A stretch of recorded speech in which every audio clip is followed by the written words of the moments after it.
Hello കൂട്ടുകാരെ, നമുക്ക് ഹനുമാന്റെ കഥ കേട്ടാലോ? അയോധ്യയിലെ രാജകുമാരനായിരുന്നു ശ്രീരാമൻ. ശ്രീരാമന്റെ ഭാര്യയാണ് സീത. രാക്ഷസ രാജാവായ രാവണൻ ഒരിക്കൽ സീതയെ തട്ടിക്കൊണ്ടുപോയി.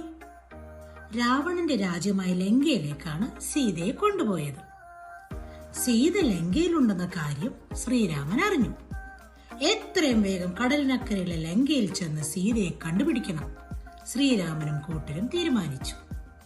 എങ്ങനെ കടൽ കടക്കും? അവർ ആലോചനയിലായി. ഒടുവിൽ കടൽ കടന്ന് ലങ്കയിലെത്താൻ ഹനുമാൻ തയ്യാറായി. ഹനുമാന്റെ ശക്തി പരീക്ഷിക്കാൻ ദേവന്മാർ തീരുമാനിച്ചു. അതിനായി അവർ നാഗമാതാവായ സുരസയെ ഏർപ്പെടുത്തി. ഹനുമാൻ കടൽ ചാടിക്കടക്കുമ്പോൾ സുരസ വായ പൊളിച്ച് ഹനുമാന് തടസ്സമായി നിന്നു. എനിക്ക് വിശക്കുന്നു, നിന്നെ ഞാൻ തിന്നാൻ പോവുകയാണ്, സുരസ പറഞ്ഞു. ഞാനൊരു പ്രധാനപ്പെട്ട കാര്യത്തിന് പോവുകയാണ്, ദയവായി വഴി തടയരുത്, ഹനുമാൻ അപേക്ഷിച്ചു. പക്ഷെ സുരസ പിന്മാറിയില്ല. ഒടുവിൽ ഹനുമാൻ തന്റെ ദേഹം സുരസയുടെ വായേക്കാൾ വലുതാക്കി. അത് കണ്ട സുരസയും വായ വലുതാക്കി. അപ്പോൾ ഹനുമാൻ ദേഹം അതിലും വലുതാക്കി. സുരസയും തന്റെ ദേഹം വേഗം വലുതാക്കി. എന്നിട്ട് ഹനുമാനെ വായ്ക്കുള്ളിലാക്കി.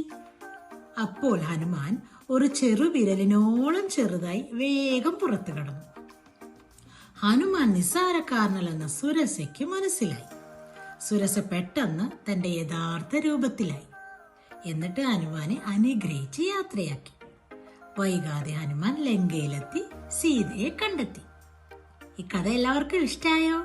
ഇനി വേറൊരു കഥയുമായി അടുത്ത എപ്പിസോഡിൽ കാണാം. Bye bye.